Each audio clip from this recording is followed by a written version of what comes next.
welcome to Career Therapy with Seneca Williams. I'm Seneca Williams, a licensed therapist and career coach. I believe that every woman has the ability to succeed. All she needs is a support network and valuable information. I'm so happy to bring to you today someone who have a wealth of information for you today. Miss Andrea JohnBaptiste is here. She's the CEO of AXA Management Capabilities. And she's going to be talking to us about a very important topic today. We're talking about sexism, sexploitation, and sexual harassment in the workplace and in business. So welcome to the show, Andrea. Thank you, Seneca. I'm so excited to be here. I'm happy to have you here, and I know that your credentials, I couldn't even begin to get into it. So can you tell us a little bit about AXA and what that is and who you serve? Oh, thank you so much for the opportunity. AXA Management Capabilities is a minority women-owned enterprise that was established in 2006 here in South Florida to do business development and consulting for all types of businesses. And for the last 12 years, we have successfully worked with several not-for-profits as well as for-profit businesses, helping them to move from capability to actuality. Oh, that's interesting. Capability to actuality. Yes, ma'am. What does that look like when you say capability to actuality? Oh, that's exciting. So that is looking at a company or an individual's strengths. So what are you capable of? What's your capacity? What's your skills? What's your background? What's your education? If you're an individual, if you're a company, how long have you been in service? What are your services or your programs? What's your leadership looking like? So all of the things that the capacity, your strengths, we look at all of those things and then look at your vision or your desire, your goals, and help you to take strategic steps, usually through strategic planning, to get there. Okay, so this is really important for our viewers. Many of them are interested in entrepreneurship, they're in business, they're in the corporate world. So, this is definitely a wealth of information for us. And in the subject that we're talking about today with sexual harassment, sexploitation, sexism, and all of this, we realize in the media recently we're talking a lot about the Me Too movement. So do you have general thoughts on the Me Too movement and how that impacts your clients or even you? Absolutely. I think the Me Too movement is a critical movement at this particular time. Women need to be heard, and women are now developing the courage as well as galvanizing together to be able to say, hey, me too.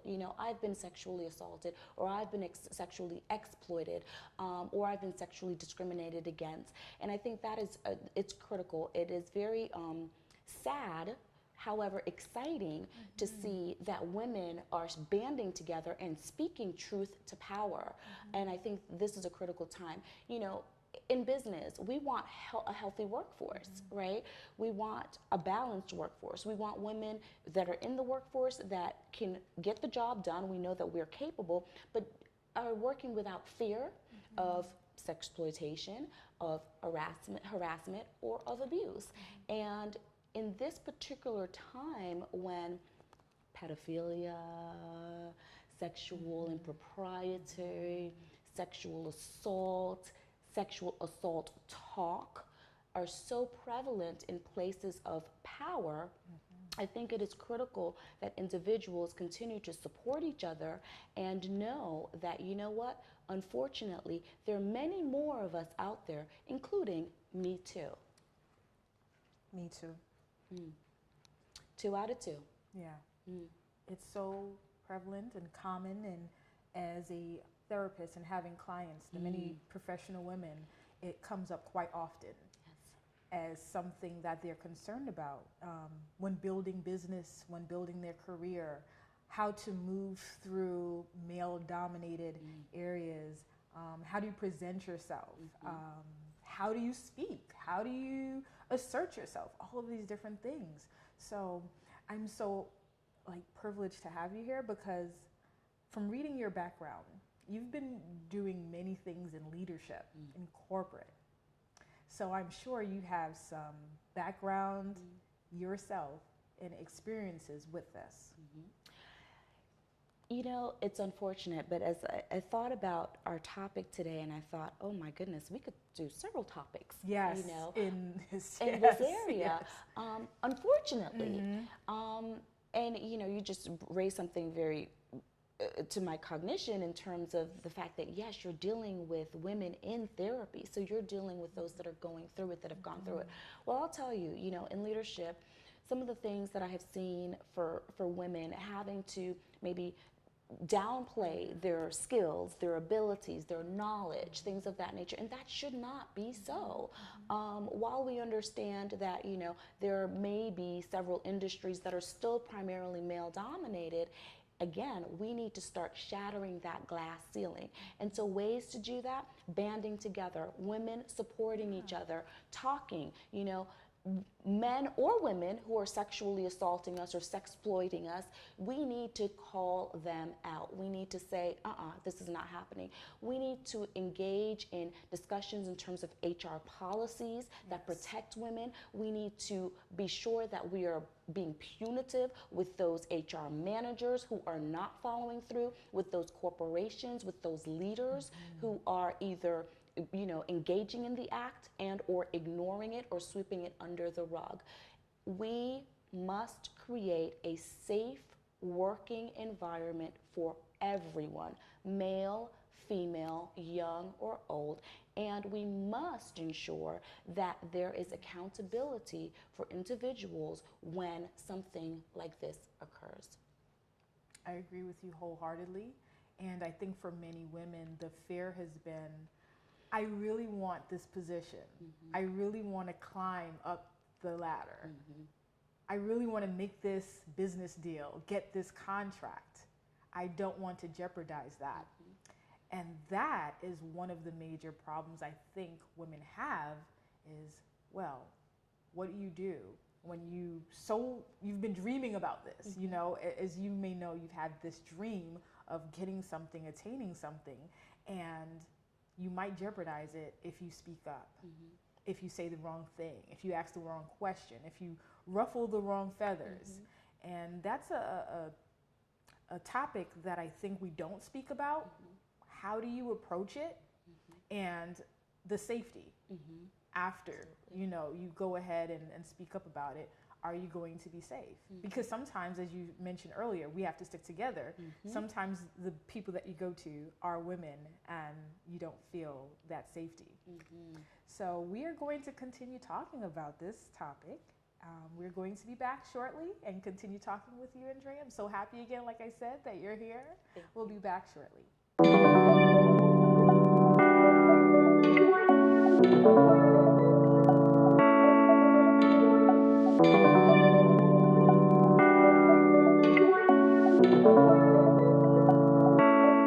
Welcome back to Career Therapy with Seneca Williams. I am so privileged to have with me today Miss Andrea. She's here talking to us about sexism, sexploitation, and sexual harassment in the workplace and business. She's the CEO of Axum Management, so she has a wealth of information on how women can get through dealing with sexual harassment in business and in leadership. Now, you are gorgeous. I'm looking at you and you're studying and you're sitting here just so glowing. Are you. Thank you. Thank you.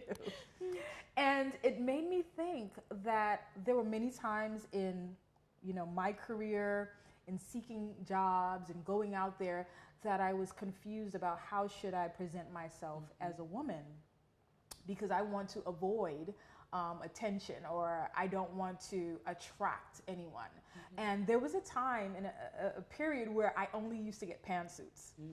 Like that was a big thing. Like, oh, well, if I wear a pantsuit and I'm, you know, all covered up and buttoned up and I dress like the boys, right?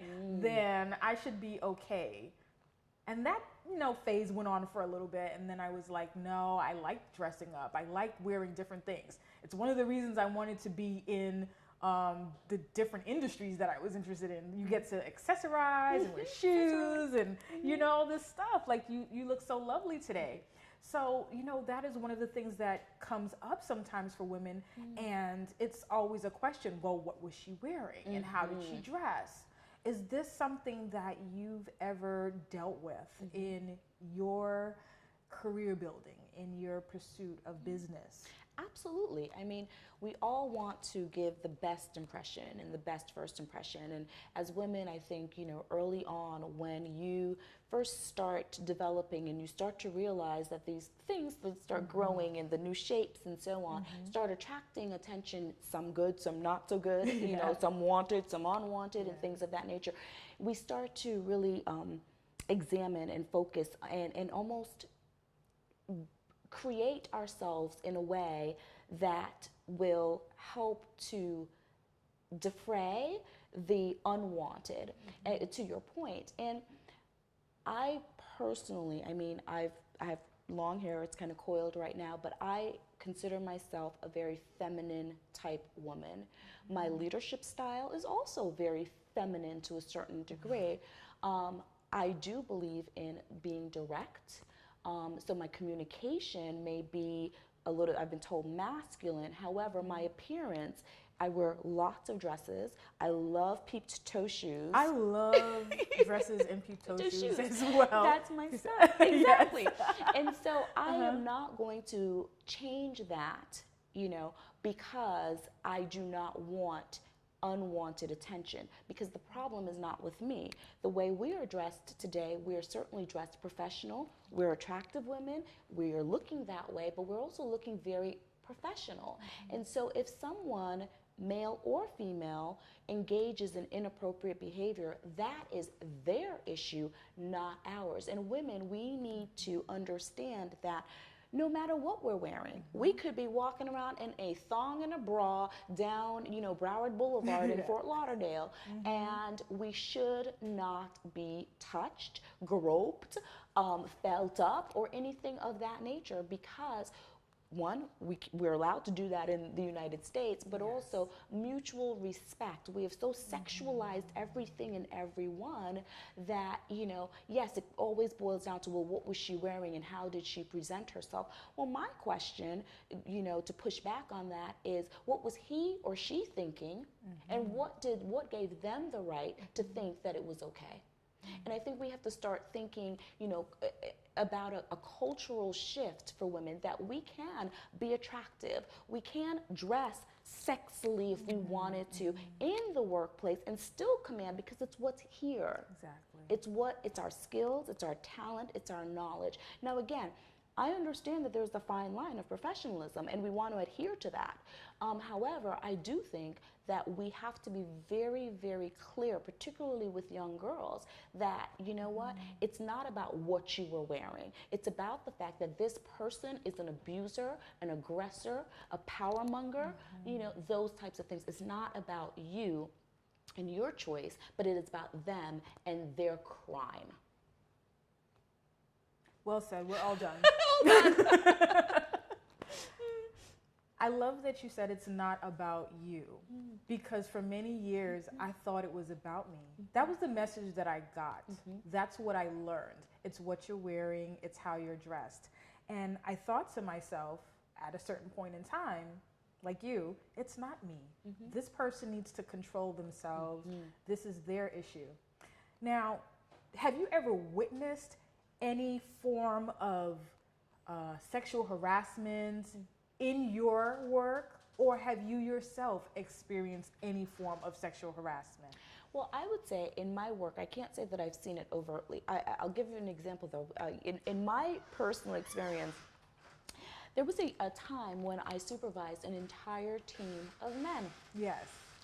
And it was so interesting because, I was the old girl there, and people would say, Andrea, are you crazy? You're really taking on that team of men? And I thought, yeah, absolutely, it's another team, One of the things that I realized was almost to, my opinion, to kind of get me off track, to kind of soften me. There was a lot of this initial flirtation, Oh, okay, so yeah, my boss is a woman or whatever. Oh, Andrea, you're looking super nice today. Let me take you to lunch. Yeah. I happen to be your supervisor. Would you have said that to me if I was a man? Okay. But I remember my first team meeting, just being very clear and very frank with that team of 8 men, okay? At the time, I was not married, but I was in a relationship with my present husband. my husband, one husband. However, and I remember saying, you know, just laying it out on the line very clearly. This is who I am. This is what I do. This is why I'm here. This is why you're here. And these are the boundaries that we're going to establish on day one. If we cannot adhere to these boundaries that are my own personal boundaries, these team boundaries, but they're also supported by a policy manual, then you need to make a decision today, because a decision can be made for you, because I'm not going to tolerate it, and I'm not going to subsequently bring in a female team member and, you know, possibly subject her to some of that as well. Exactly. So you set the clear boundaries. Clear boundaries. Out the gate. These are the expectations. This is how we behave. This is how we treat each other. I love that. I think a lot of times we don't have those conversations. We have the initial orientations when we go to businesses. It's very general, but we're not speaking to it. You know, we're not speaking to people like, hey, listen, maybe you heard this before, but this is what we do here. This is how it works, and these are the expectations. And if those expectations are not met, there are consequences. Because sometimes there are no consequences. Absolutely. So people say, hey, you know, let me push the boundary. Let me see what I can get away with, what I can do. You know, Seneca, to your point, I agree with you. One of the things for me, I mean, my personal life is about boundaries and establishing boundaries. And I think that a lot of leadership, yes, it's, you know, getting folks to focus on a mission and getting them to move towards that mission. But I also do think that some of it is establishing boundaries and helping your team to establish their own boundaries as well, and to empower those around you to establish boundaries. And like I will say to, you know, our team right now, I can dish it out, meaning that I'm pretty straightforward. We create a culture of truth to power, and that power sometimes is me, and that truth is sometimes not what I want to hear. However, it's important that my team knows that they're empowered to be able to say to me, Andrea, these are things that would make us better. These are things that would make our products stronger. These are things that would make our services greater. And so I think that, you know, leaders and leadership have to be cognizant of establishing those boundaries and monitoring them, and keep helping folks to stay safe within them, and to boot out those people that are not willing to adhere. Exactly. And money is not always the bottom line. Ooh. Some people, it's like, well, you know, this person brings in this amount, and they do this, and they you know, and overall, it affects the whole team. It affects the whole production when you have an issue with sexual harassment and things like that.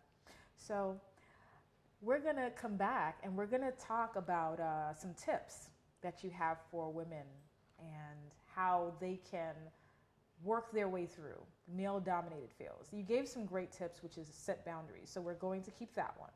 But we'll be back in a few with Career Therapy with Seneca Williams, and we'll continue this fabulous discussion.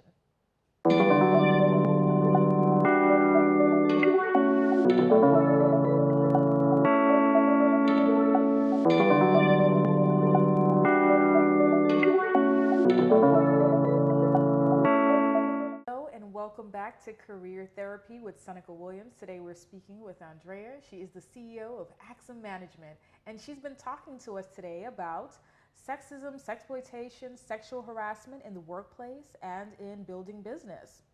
Now, when we left off, we were talking about some tips and skills that we can use when we are developing our careers as feminine women in male-dominated fields.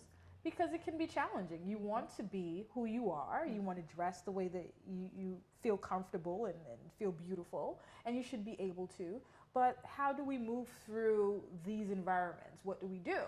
And you started off with something really great that many women don't understand. And I, for myself, when I started working, early 20s, I can remember having different advances or comments about what I'm wearing, and not really knowing that I could set a boundary, and not understanding even what a boundary was, and just kind of just, you know, sitting there and listening to it and like, oh my gosh, did they just really say this to me? Did this just happen?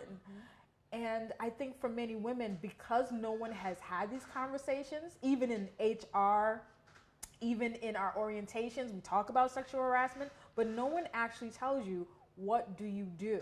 How do you handle it? So what I would say is we need to have not only tips, We need to know the resources, how we can get help and support. Mm-hmm. So would you like to share with us a few more tips that you have? One is setting boundaries.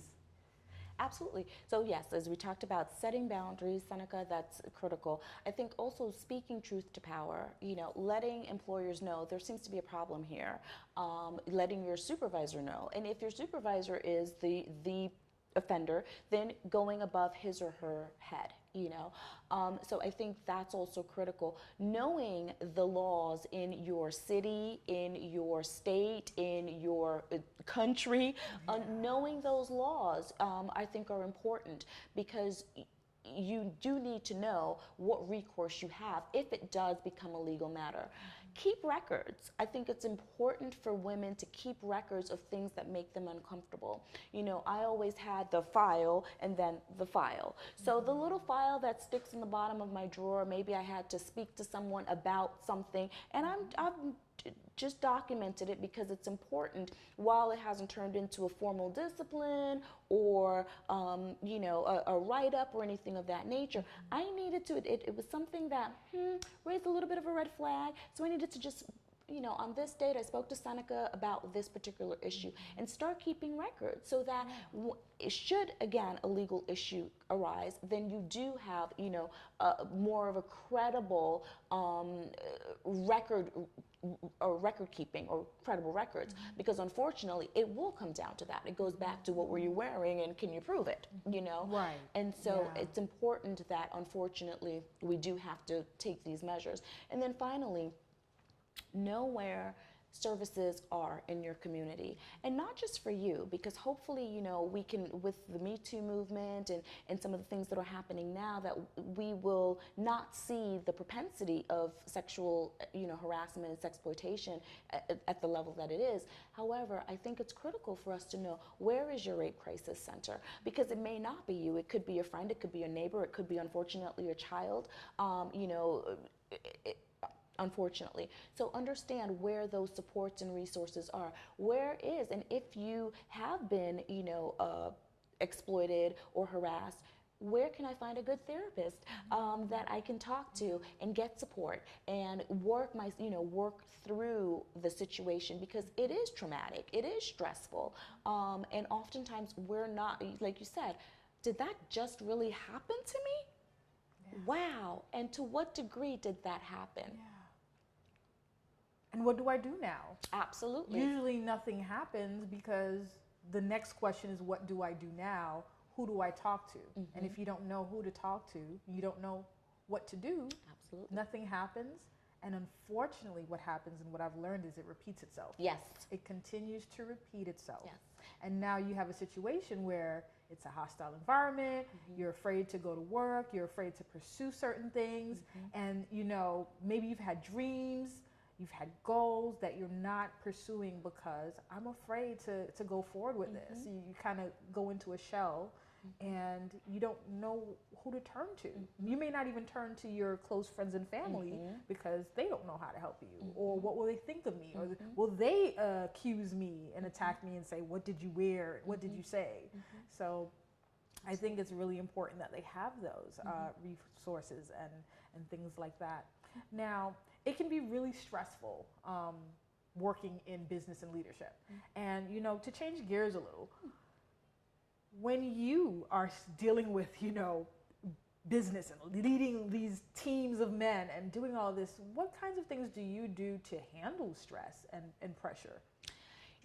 About 4 years ago, I decided, what is stress? And I'm not going to deal with it. Simple as that. I know it sounds kind of crazy, right? But there are opportunities for stress. Everything is an opportunity, and I don't have to jump at every opportunity. And so work-life balance is critical for me. So, I am a mom, I am a wife, and my family is paramount to my business. So number one, my spirituality, my family, and then my business. And so they get the priority. They have to get the best of me. And I can say that they have not always gotten the best of me, because I have been pursuing these things. But again, like I said, 4 years ago, going through a little bit of a spiritual transition and recognizing, what, I don't have to jump at every opportunity that crosses my path. And sometimes these stressors all I need to do is kind of let them sit. But, you know, on a day-to-day, for my own mental stability, I come through with it's my party, okay? And what does that mean? My life is my party. I create my party. So what does that mean? It means that I decide the theme. So do I want it to be festive? Do I want it to be somber? Do I want it to be floral? Do I want it to be happy? What do I want it to be? So what's my thematic for that day or for that moment, you know? I also decide the guest list. So who do I entertain and for how long do I entertain them, right? And I say that in terms of who and what, because you talked about stress. Sometimes I don't need to entertain that particular piece of stress or that stressor at this particular time. And then thirdly, I choose the DJ and the music. So what is it going to sound like? You know, am I going to have kind of a classical, you know, day, or am I going to have that booming reggae day, which is my favorite? You know, but I make those decisions. And so in terms of stress, when I see it coming or when I see opportunities, it's like, Andrea, is this something critical that you have to handle at this moment? Or is it something that, you know what, it's foolishness and you really don't have to address it? So it's my party, and I create the theme, I invite the guests, and I select the DJ. And that's how I get through a stressful That day. was a bonus. Thank you.